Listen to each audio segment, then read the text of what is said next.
Hi mga kapastol! For today's vlog ay pag-uusapan naman natin ang Q fever. Bago ang lahat, disclaimer lang po, hindi po kami mga expert.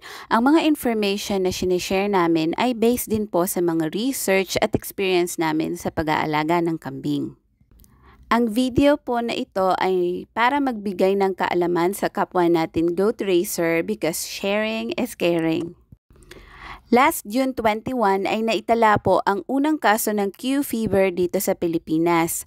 May inangkat po na 97 na kambing galing US at ang 19 dito ay nag-positive sa Q fever.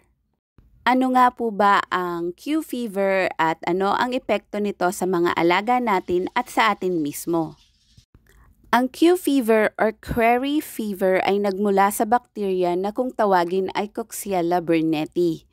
Karaniwan tinatamaan ng Q fever ang mga kambing, baka at tupa at naipapasa po ito sa tao sa pamamagitan ng paglanghap ng alikabok galing sa dumi, ihi, gatas at birthing fluids mula sa infected na hayop. Sa iba ay mild lang ang symptoms nito at kusang nawawala at sa iba naman po ay medyo malala at need ng gamutan. Nagagamot po ito sa pamamagitan ng pag-inom ng antibiotics. Ilan sa sintomas nito ay lagnat, panginginig, fatigue at muscle pain. As of today, wala pa daw pong reported cases ng Q fever sa tao dito sa Pilipinas. Ano naman po ang epekto nito sa hayop? Nagiging sanhi ito ng pagkalaglag ng pinagbubuntis ng ating mga alaga at yung mga sinisilang na patay na or stillbirth. Paano naman po tayo makakaiwas or mape-prevent ang pagkalat nito?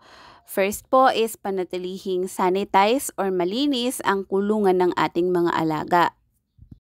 Second po is iwasan po natin lumapit sa mga infected na hayop or pinaghihinalaang infected ng Q fever. And third is pasteurized or initin din po natin yung mga iniinom nating gatas galing sa mga alaga natin. At yun lamang po mga kapastol, sana po ay nakatulong ang impormasyong ito at lagi po nating tatandaan na prevention is better than cure at ligtas ang prepared at may alam. Salamat sa panonood mga kapastol, alam nyo na, araw-araw sipag lang. Like and share and follow for more kambing farming tips.